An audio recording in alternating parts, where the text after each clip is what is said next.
नमस्कार, आप देख रहे हैं उत्तराखंड तक और मैं हूं आपके साथ सरिता तिवारी। उत्तराखंड में यूके SSC पेपर लीक का मामला लगातार तूल पकड़ता जा रहा है। एक तरफ विपक्ष भी हमलावर है, वहीं सत्ता पक्ष की बात करें तो जांच वो लगातार करवा रही है।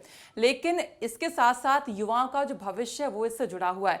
आने वाली जो परीक्षाएं है उस पर भी संकट मंडरा रहा है कि वो जो परीक्षाएं होंगी क्या उनमें गड़बड़ियां नहीं होंगी। साथ ही साथ बहुत सारे ऐसे अभ्यर्थी हैं जो कि सिलेक्टेड हैं यानी चयनित हैं, वो अपनी नियुक्तियों का वेट कर रहे हैं और बहुत सारी परीक्षाओं में गड़बड़ियों के मामले सामने आए हैं, वो आप भी जान रहे हैं। और अब तक 34 गिरफ्तारियां हो भी चुकी हैं और अब ये मामला नैनीताल हाई कोर्ट भी पहुंच चुका है।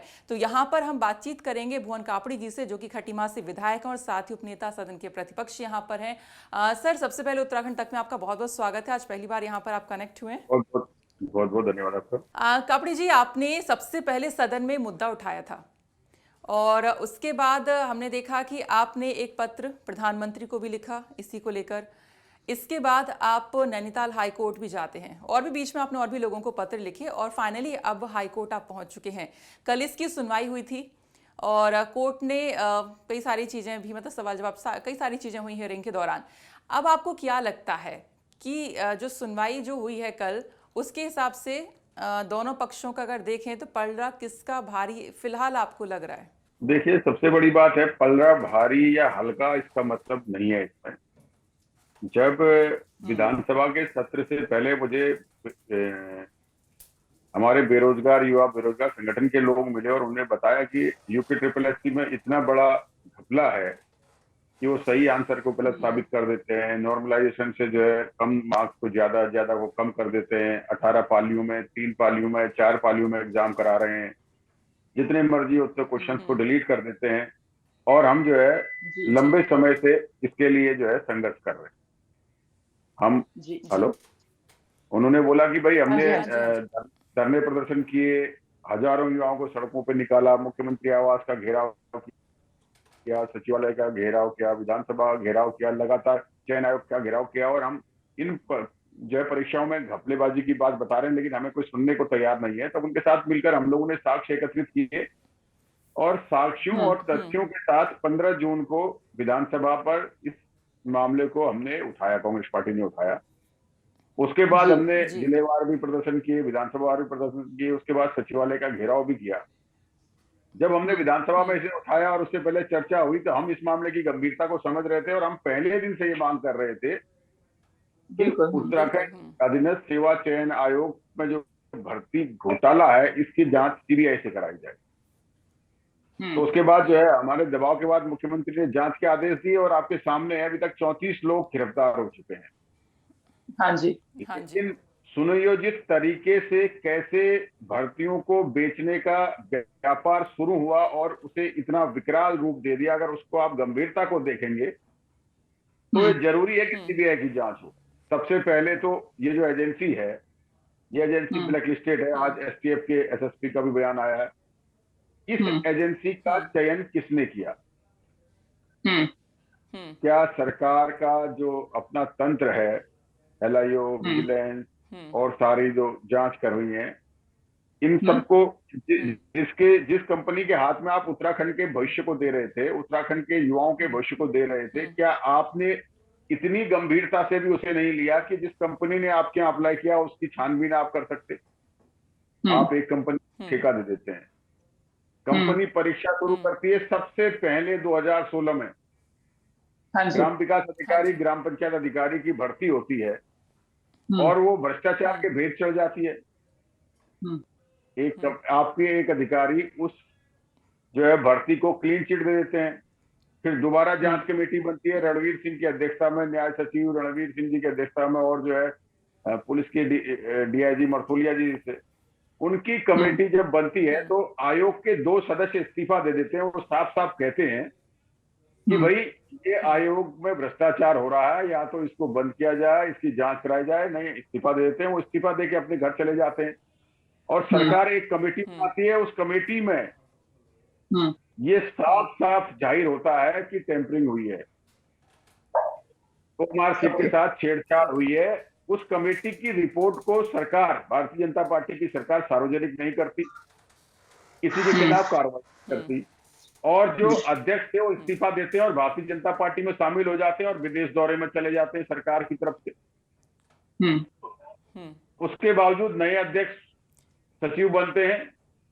अब फिर भर्तियां लगातार घपले में जारी है। सरकार क्या निगरानी नहीं करती। आयोग जो है फॉरेस्ट गार्ड की भर्ती, फॉरेस्ट की जो भर्ती है उसमें 80,000 अभ्यर्थियों की 18 पाली में जो है उस एग्जाम को कराते हैं। परीक्षा। अब समझिए 18 पेपर बन गए और 18 अलग अलग पेपर अलग अलग बच्चों को दे रहे हैं। आप कैसे उनकी योग्यता को मानेंगे भी कौन सा पेपर सरल है कौन सा गलत है। उसके बाद 332 सवालों को आप 1800 में से गलत कर डिलीट कर देते हैं। तो जिस हाँ जी। बच्चे ने सही किए हैं उसका भविष्य उधर में चला जाता है।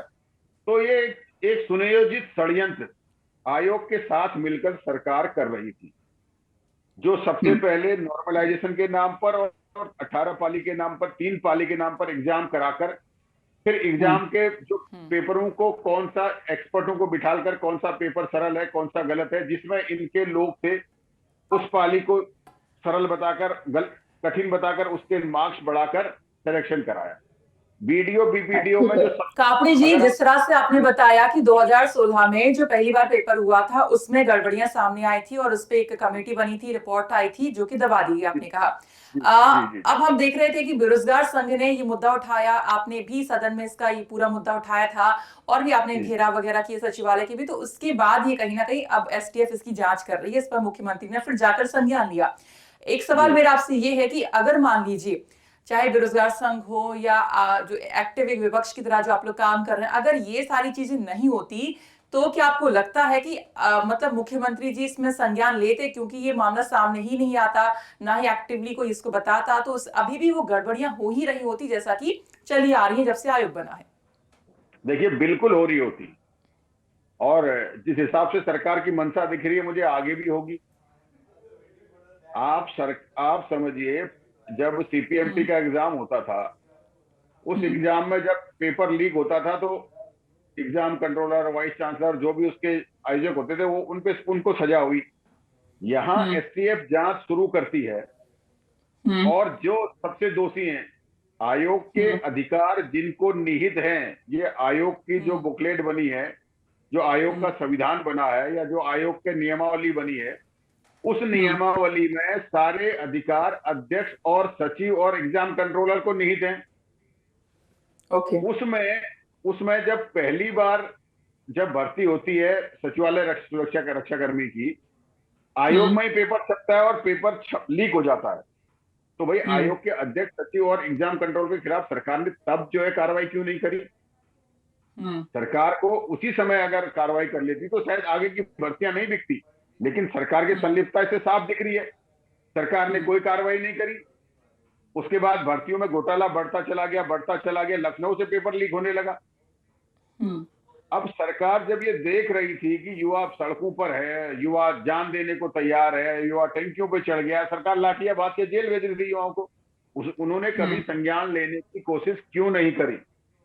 और आज एसटीएफ ने जब देखा भाई कि भर्ती में घोटाला हो रहा है, तो घोटाले के सबसे पहले जिम्मेदार पहले के अध्यक्ष, अभी के अध्यक्ष, सचिव, एग्जाम कंट्रोलर और जो उनके जो है उस संस्थान के प्रमुख लोग हैं, सबसे पहले उनके खिलाफ कार्रवाई होनी चाहिए।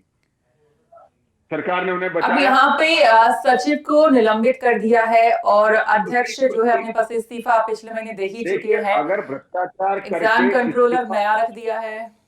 देखिए, भ्रष्टाचार करके इस्तीफा देके चले जाने से अगर सजा माफ हो जाती तो आगे भ्रष्टाचार होता रहेगा। नए अध्यक्ष तो ऐसे तो ये बात निलंबन, अगर कहें तो सचिव का निलंबन तब हुआ जब हमने उच्च न्यायालय में पिटीशन दायर करी। उसके बाद सचिव का निलंबन हुआ, क्योंकि सरकार जानती थी कि उच्च न्यायालय पूछेगा कि आपने क्या किया। सरकार खानापूर्ति कर रही है। अध्यक्ष, सचिव, एग्जाम कंट्रोलर, तीनों के ऊपर मुकदमा लिख के उनको पुलिस ने रिमांड में लेकर एसटीएफ ने सबसे पहले उनसे जांच करनी चाहिए थी, क्योंकि भ्रष्टाचार की जड़ यही लोग हैं। इनके नियमावली में लिखा हुआ है पेपर छपवाना, एक्सपर्ट को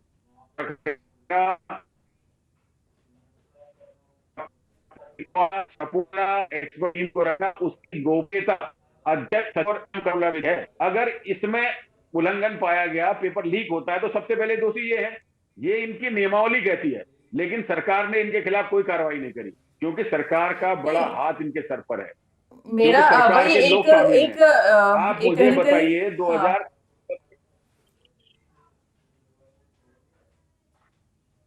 हेलो। हाँ, आवाज कट रही थी शुरू से यहीं से। हेलो।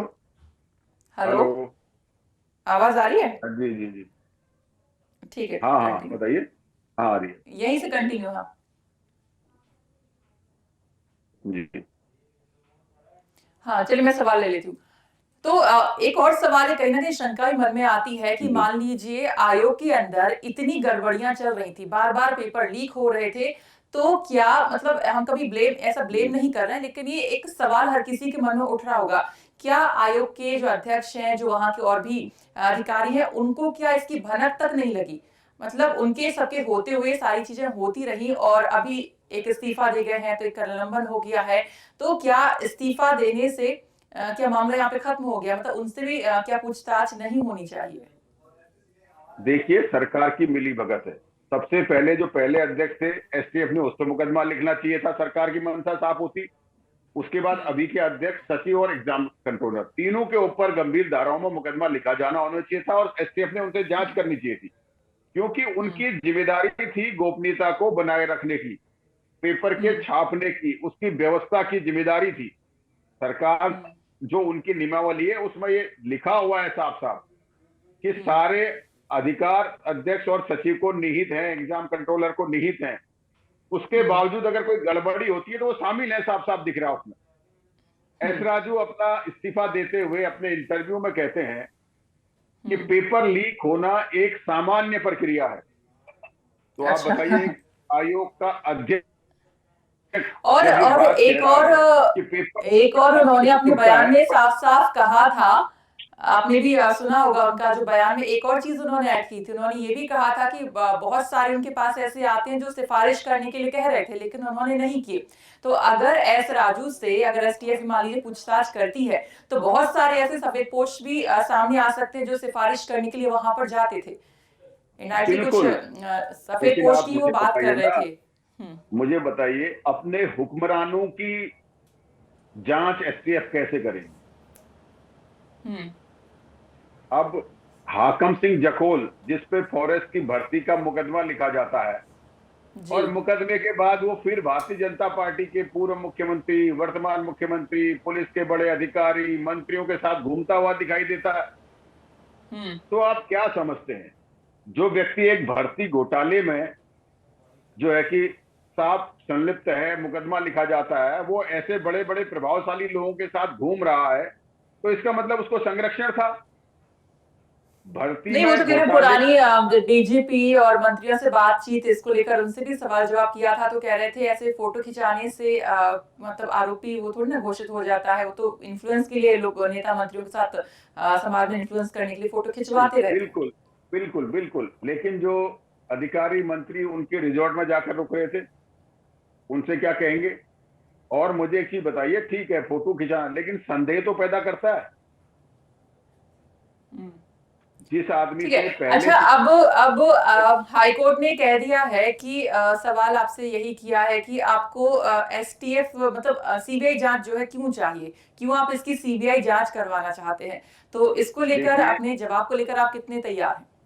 बिल्कुल तैयार है। देखिए, दो राज्यों का मामला है।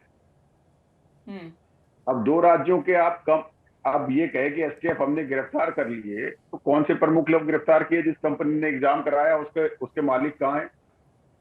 हम्म आप बताइए, जिस कंपनी को 2015 से लेकर 2018 तक का कॉन्ट्रैक्ट मिला था, 4 साल हम्म एक्सटेंशन उसे कौन दे रहा था और क्यों दे रहा था?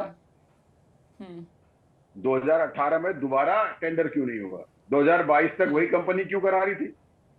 हम्म साफ साफ है ना, सरकार और जो है कि आयोग दोनों मिले हुए हैं। हम्म। सरकार की जिम्मेदारी नहीं बनती थी कि दोबारा टेंडर कराने की?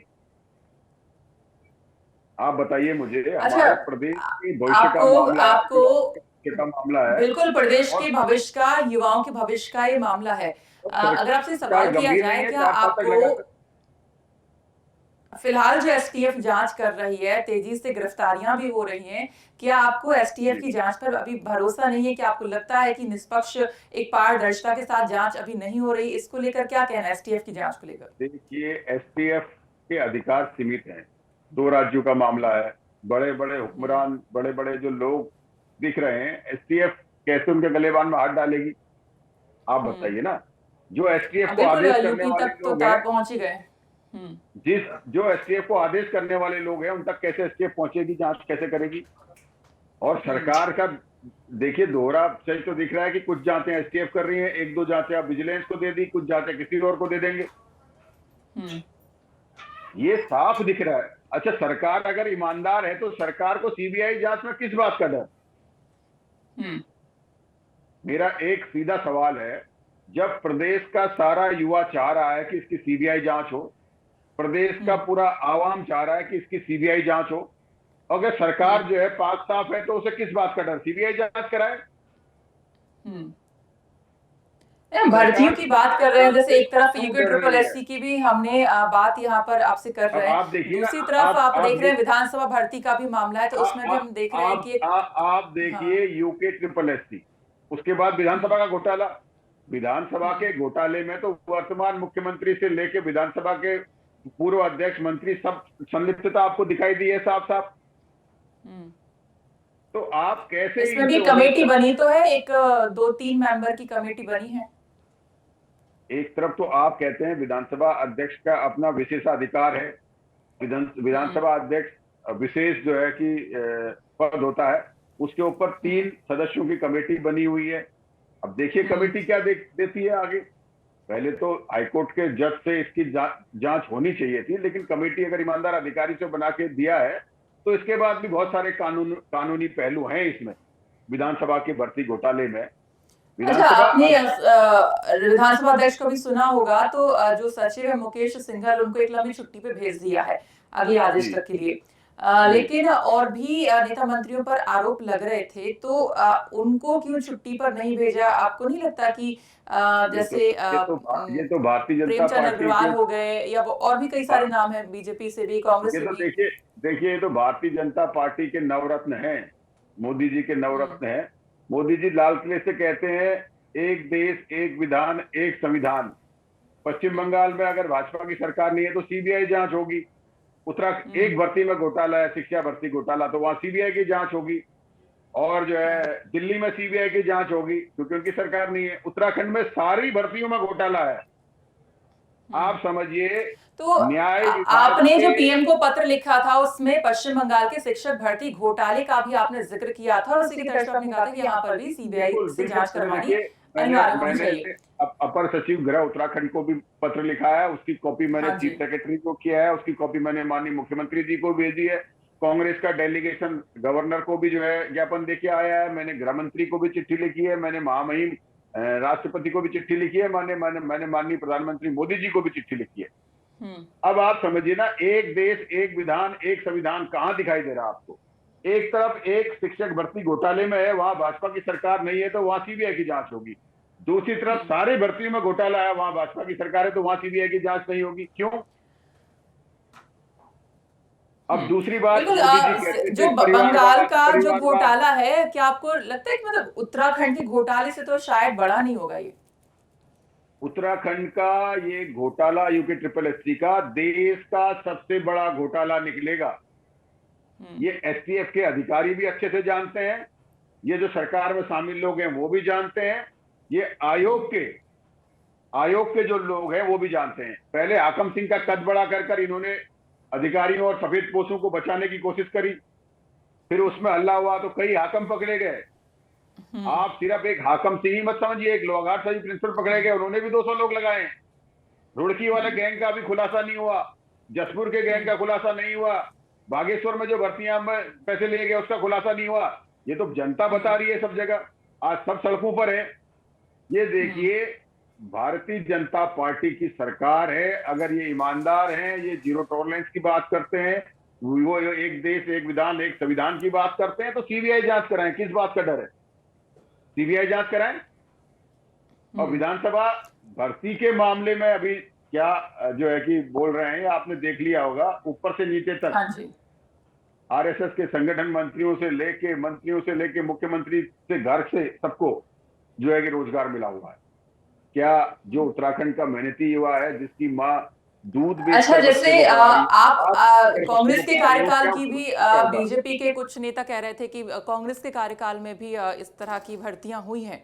तो आपके प्रवक्ता भी कह रही थी कि कहीं ना कहीं विपक्ष में जब बीजेपी थी तो उन्होंने मुद्दा क्यों नहीं उठाया जब उनसे बातचीत की।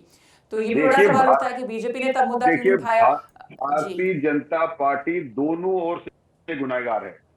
अगर विपक्ष हम्म। में घपले हो रहे थे तो आपने वो विपक्ष के घपले खोले क्यों नहीं, आपने आवाज क्यों नहीं उठाई? इसका मतलब आप मित्र विपक्ष थे, आप शामिल थे। और आज सत्ता पक्ष में जब घोटाले हो रहे हैं तो तब तो आप शामिल हैं ही हैं। भारतीय जनता पार्टी का दोहरा चरित्र, दोनों ओर से बेईमान होने का आपके सामने स्पष्ट आ गया है। अच्छा, कांग्रेस के जो पूर्व विधानसभा अध्यक्ष रहे गोविंद सिंह कुंजवाल का एक बयान बड़ा वायरल हो रहा था, जिसमें वो कह रहे थे कि मेरे लड़की और बहू को तो मैंने लगवाया है, लेकिन ऐसा कौन नहीं करता, बहुत सारे मुख्यमंत्रियों ने ऐसा किया है। तो ये जो बयान उनका आया था, ये क्या मतलब क्या कहना वो चाह रहे थे, आपको कुछ समझ में आया था? देखिए, मैं तो सीधे एक बात कह रहा हूं, जिसने उत्तराखंड के युवाओं के भविष्य के साथ खिलवाड़ किया, जिसने उत्तराखंड के भविष्य के साथ खिलवाड़ किया, जिन्होंने देवभूमि को कलंकित करने का काम किया, वो किसी भी दल के उन भ्रष्टाचारी लोगों को छोड़ना नहीं चाहिए। लेकिन ये हवा में कहने वाली बात अलग है। सरकार की दृढ़ संकल्प शक्ति कितनी है, सरकार की इच्छा शक्ति कितनी है, सरकार उत्तराखंड के युवाओं के प्रति कितने गंभीर है, सरकार देवभूमि की मान मर्यादा बचाने के लिए कितनी गंभीर है, वो साफ साफ दिखाई दे रहा है कि सीबीआई के डर से सरकार जो है कि पीछे भाग रही है, जांच कराने को तैयार नहीं है। क्यों? क्या उत्तराखंड के युवाओं के भविष्य का की चिंता नहीं है? युवा मुख्यमंत्री, युवा प्रदेश, युवा नेतृत्व और युवा सड़कों पर, युवा बेहाल। युवाओं की मांग नहीं मानी जा रही है। आज क्यों कह रहा है पूरे प्रदेश का युवा सीबीआई कराओ? क्यों कह रहा है पूरे प्रदेश का आवाम सीबीआई कराओ? अगर मुख्यमंत्री ईमानदार है, नहीं है कैसे लिप्त, तो कराएं जो है सीबीआई जांच। और अगर मान लीजिए क्योंकि जिस तरह से पश्चिम बंगाल में हाईकोर्ट में वहां पर भी जो याचिकाएं गई थी, उसके बाद सीबीआई को ये जांच गई, उसके बाद अब ईडी छापे मारी। लेकिन अगर यहाँ पर मान लीजिए हाईकोर्ट इजाजत नहीं देता है कि नहीं, सीबीआई की जांच की जरूरत नहीं है, तो क्या आपको लगता है कि एसटीएफ मतलब ये जांच कितनी ही लंबी ये चलने वाली है? क्योंकि अगर बहुत ही ज्यादा ही लंबी चलने वाली है तो जो बेचारे चयनित अभ्यर्थी बैठे हैं उनकी नियुक्तियों का क्या होगा? जो पुरानी परीक्षाएं हो गई हैं, क्या निरस्त होंगी या री एग्जाम होगा या जल्दी से उनका सिलेक्ट मतलब नियुक्ति होगी? बहुत सारी मतलब कंफ्यूजन में आज युवा बैठा हुआ है, क्योंकि समय बर्बाद हो रहा है। देखिए सरकार की गंभीरता देखिए। सरकार ने पिछले 5 सालों में यूके ट्रिपल एससी को अपना वार्षिक कैलेंडर जारी करने का आदेश नहीं दिया। अगर उन्होंने वार्षिक कैलेंडर जारी नहीं किया तो क्यों नहीं किया, इसके लिए सवाल नहीं पूछा। तो आप समझिए ये भारतीय जनता पार्टी की सरकार युवाओं को लेके कितनी गंभीर है। वार्षिक कैलेंडर में आप कब पोस्ट निकालेंगे, कितने दिनों के अंदर आप जो है फॉर्म भरने का टाइम देंगे, कितने दिन बाद आप एग्जाम कराएंगे, कितने दिन बाद आप रिजल्ट देंगे, कितने दिन बाद आप इंटरव्यू कराएंगे, कितने दिन बाद आप ज्वाइनिंग कराएंगे। ये हर आयोग का एक कैलेंडर होता है प्रतिवर्ष का। लेकिन उत्तराखंड के यूके ट्रिपल एससी का एक कैलेंडर नहीं है। क्यों? सरकार और जो है आयोग तो मिलकर भर्तियां बेच रहा था। आप समझिए इस बात को, जो तरीका भर्ती कराने का है, जो इन्होंने 18 पाली में 4 पाली में एग्जाम कराया है, जो इन्होंने क्वेश्चन डिलीट करे हैं, जो इन्होंने नॉर्मलाइजेशन लगाया है, ये पहले से भर्तियों का सौदा कर रहे थे। आप देख लिए उत्तराखंड में जो पुलिस की भर्ती है जिलेवार होती थी, इस बार आयोग को देने के लिए, भेजने के लिए तैयारी थी कि भाई इसको प्रदेश में किया जाए। क्यों भाई? उस सीमांत प्रदेश पिथौरागढ़ जिले पिथौरागढ़ का क्या होगा? उस सीमांत जिले उत्तरकाशी, चमोली, टिहरी का क्या होगा? चंपावत का क्या होगा? मुख्यमंत्री तो अब चंपावत से चुनाव लड़े हैं। उनको अधिकार कैसे मिलेगा? क्योंकि ये तो सब मिले हुए हैं, इन्होंने प्रदेश में लाकर उसकी कीमतें लगानी है, इसलिए प्रदेश में ले गए। क्यों नहीं जिलेवार पुराने तरीके से भर्ती को कराया गया? आयोग को देनी थी भर्ती, सौदा होना था, साफ साफ खुल के सामने आ गया। अच्छा, इससे इतर एक और बात, अभी धन सिंह रावत के विभाग में भी बड़े आरोप उन पर लग रहे हैं, आपके ही पार्टी के नेता और पूर्व कांग्रेस के अध्यक्ष गणेश गोदियाल ने भी आरोप लगा है कि सबसे ज्यादा भ्रष्टाचार जो है उन्हीं के ही विभाग में मिलेगा और वो भ्रष्टाचार इन घोटालों के नायक निकलेंगे आगे जाकर।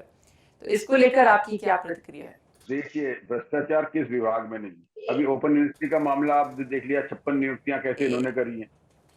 विधानसभा का आपने देख लिया, सचिवालय भर्ती में घोटाला है, फॉरेस्ट की भर्ती में घोटाला है, गृह विभाग की भर्ती में घोटाला, पुलिस की भर्ती में घोटाला, आप जो है शिक्षा विभाग में घोटाला, सचिवालय कर्मी में घोटाला। कौन सा ऐसा विभाग है जिसमें भर्ती हुई और घोटाला नहीं हुआ हो? सहकारिता में घोटाला, सब जगह घोटाला।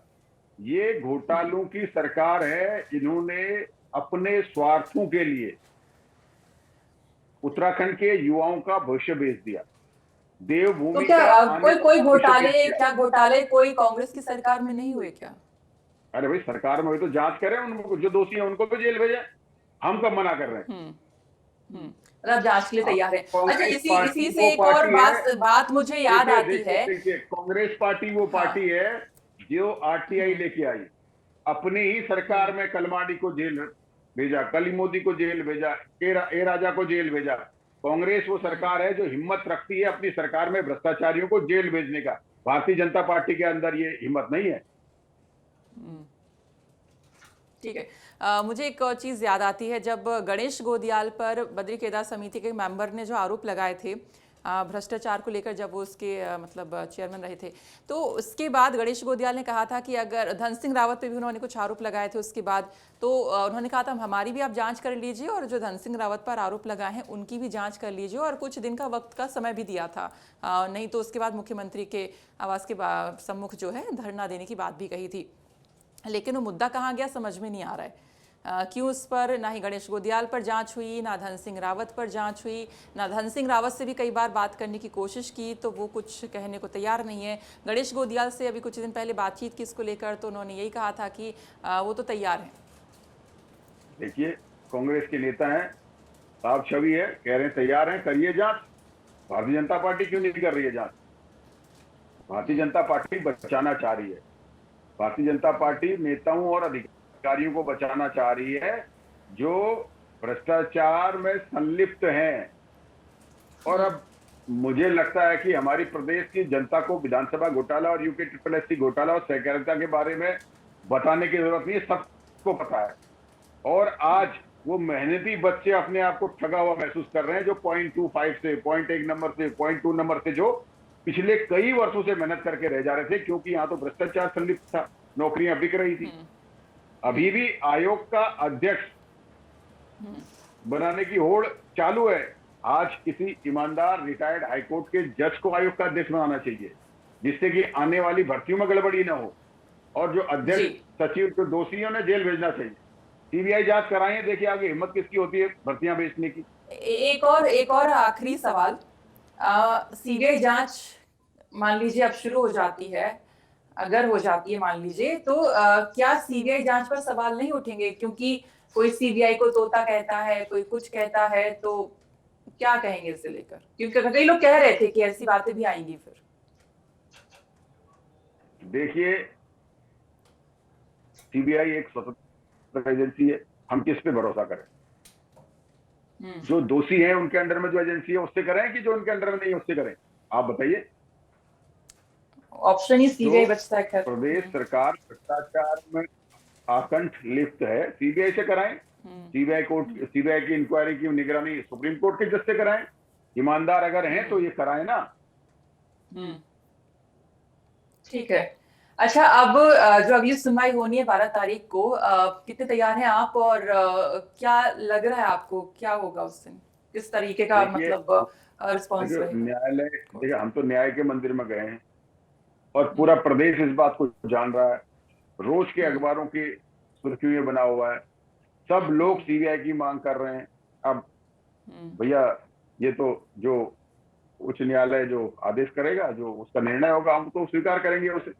लेकिन मुझे लगता है कि आज पूरा विश्वास है कि इसकी सीबीआई जांच के लिए हाईकोर्ट जरूर आदेश करेगा। क्योंकि दूसरी तरफ हम देख रहे हैं कि जितने भी हम अभ्यर्थियों से बात कर रहे हैं, रोज़ाना हम किसी न किसी से बात ही करते हैं, उनकी प्रॉब्लम सुन रहे हैं, वो सीबीआई जांच की मांग कर रहे हैं, नो डाउट कर रहे हैं। और आप ये मुद्दा कोर्ट तक लेकर गए हैं, तो अगर कोर्ट की तरफ से इसमें हामी मिल जाती और सीबीआई जांच होती है तो वो तमाम अभ्यर्थी बहुत ही ज़्यादा मतलब खुश महसूस करेंगे, क्योंकि कहीं ना कहीं उनका जो भविष्य है वो फिलहाल लटका हुआ है, बहुत ज़्यादा कन्फ्यूज़न में, बहुत अभी बिल्कुल डिजास्टर सा जैसे एकदम माइंड में चल रहा है उनकी, इस तरह का उनका कहना रहता है। तो अगर ये चीज़ें हो जाती हैं तो आई थिंक काफ़ी दुआ देंगे आपको और काफ़ी वो खुश होंगे, और देखते हैं अगली सुनवाई में क्या कुछ होता है। देखिए, ये आज का जो समय है वो भाजपा, कांग्रेस, भुवन कापड़ी या कोई अन्य नेता, सरकार, विपक्ष का नहीं है। आज ये सब दलगत राजनीति से उठकर उत्तराखंड के युवाओं के भविष्य को बचाने का है, उत्तराखंड को एक नई दिशा देने का है, इस देवभूमि को सुरक्षित करने का है, देवभूमि पे जो कलंक लगा है उसे धोने का समय है। इसमें हम सब लोगों को एकजुट होकर दलगत राजनीति से ऊपर उठकर अपने प्रदेश के और प्रदेश के युवाओं के भविष्य में सोचना चाहिए, उस दिशा में काम करना चाहिए। आज क्योंकि अगर ऐसा ही चलता रहा तो ये मान लीजिए कि आने वाली जो और 7-8 परीक्षाएं जो अभी हैं लंबित हैं, इनका मतलब उसमें भी गड़बड़ियां होने के चांसेस रहेंगे, तो बच्चों को अभी भी एक डाउट रहेगा कि अभी हम जो एग्जाम देने वाले हैं उसमें क्या होगा। देखिए, जब सरकार की मंशा सीबीआई कराने की नहीं है, गोलमोल कर रही है, मतलब भ्रष्टाचारियों के साथ है, भ्रष्टाचार 4 दिन रुक सकता है लेकिन फिर शुरू हो जाएगा। तो ये बहुत जरूरी है, ये एग्जाम्पल सेट करने का समय है, ये आने वाले समय के लिए नजीर बांधने का समय है, ये आने वाले समय के लिए। एक और बात कापड़ी जी, आपने पश्चिम बंगाल का भी जिक्र किया था, जब पीएम को लेटर आपने जो भेजा है उसमें भी आपने वहां के शिक्षक भर्ती घोटाले का जिक्र किया, लेकिन वो घोटाला उतना बड़ा नहीं था जिस पर आज सीबीआई जांच वहां पर चल रही है। और उत्तराखंड में लगातार पढ़ते पे पढ़ते खुलती जा रही हैं, लगातार गिरफ्तारियां हो रही हैं, उसके बाद भी सीबीआई जांच के लिए अभी तक कोई किसी का बयान भी नहीं आया कि हाँ इसके बारे में सोचेंगे या कुछ ऐसा कुछ भी नहीं आया है। तो इतना क्यों, क्या वो मतलब बीजेपी शासित राज्य नहीं है इसलिए वहां पर इतनी फुर्ती दिखाई गई सीबीआई जांच को लेकर, और यहाँ पे इतना जो है डिले कर रहे हैं। देखिए, भारतीय जनता पार्टी सिर्फ दूसरों को बदनाम करती है, जबरदस्ती घेरती है, जब अपनी बारी आती है तो वो मुंह छिपा लेती है। आज भारतीय जनता पार्टी के एक विधान एक संविधान और एक देश एक विधान एक संविधान की परीक्षा है। ये तो ऐसा हो गया कि अंधा बांटे रेवड़ी अपने अपने को दे। वो जो है कि न खाने दूंगा न खाऊंगा न खाने दूंगा वाले कहाँ गए। ये खा भी रहे हैं और अपने लोगों को खिला रहे हैं, बाकी भूखे मर रहे हैं। आप जो है सारे नवरत्न विधानसभा भर्तियों घोटाले में खुल गया, यूके SSS की सीबीआई जांच होगी तो उसमें भी खुल के सामने आ जाएगा कौन कौन संलिप्त है। ऐसा ना हो सीबीआई जांच बैठे कापड़ी जी और आधा जो है विधानसभा सॉरी ये सचिव जितनी भी भर्तियां जितने अलग अलग पद की होती हैं, बच्चे फॉर्म भरते हैं, मतलब बहुत सारे ऐसे अभ्यर्थी भी ऐसे निकले, बहुत सारे विभाग जो है खाली हो जाएं, क्योंकि आधे तो इसी तरह गड़बड़ी करके ही जो है वहाँ आज पद पर बैठे हैं। फिर विधानसभा भर्ती का मान लीजिए खुलासा होता है तो विधानसभा से भी कई सारे लोग जो है बाहर हो जाएंगे। तो लग रहा है कि उत्तराखंड का जो पूरा सरकारी महकमा होगा बिल्कुल सफासट हो जाएगा और फिर से नई भर्तियां होंगी। आपको क्या लग रहा है भविष्य उत्तराखंड का देखें तो? बिल्कुल साफ हो जाएगा, नए मेहनती योग्य युवाओं को स्थान मिलेगा और उत्तराखंड तेजी से विकास के पथ पर चलने लगेगा। इसलिए जरूरी है, ये जो भ्रष्टाचारी बैठे हैं, पैसे देके लगे हैं और पैसे वसूल रहे हैं और कुछ नहीं कर रहे हैं, इनके खिलाफ होना। और जो बच्चे पैसे देके लगे हैं वो उस पद पर बैठने के बाद उस पद को कितने अच्छे से संभाल रहे होंगे, इसका अंदाजा लगाया जा सकता है। इसका अंदाजा लगाया जा सकता है, बिल्कुल ठीक कह रही हैं। खैर देखते हैं उत्तराखंड का भविष्य किस ओर जाता है, युवाओं का भविष्य को लेकर क्या कुछ अब आगे होता है, और अगली सुनवाई में देखते हैं कोर्ट क्या कहता है और मजबूती से अपना पक्ष जो आप रखेंगे वो भी हम देखेंगे। खैर बहुत बहुत शुक्रिया कापड़ी जी आज यहाँ पर जुड़ने के लिए उत्तराखंड तक में, और यूके SSS विधानसभा भर्ती इन सभी पर बातचीत करने के लिए आपका बहुत बहुत धन्यवाद।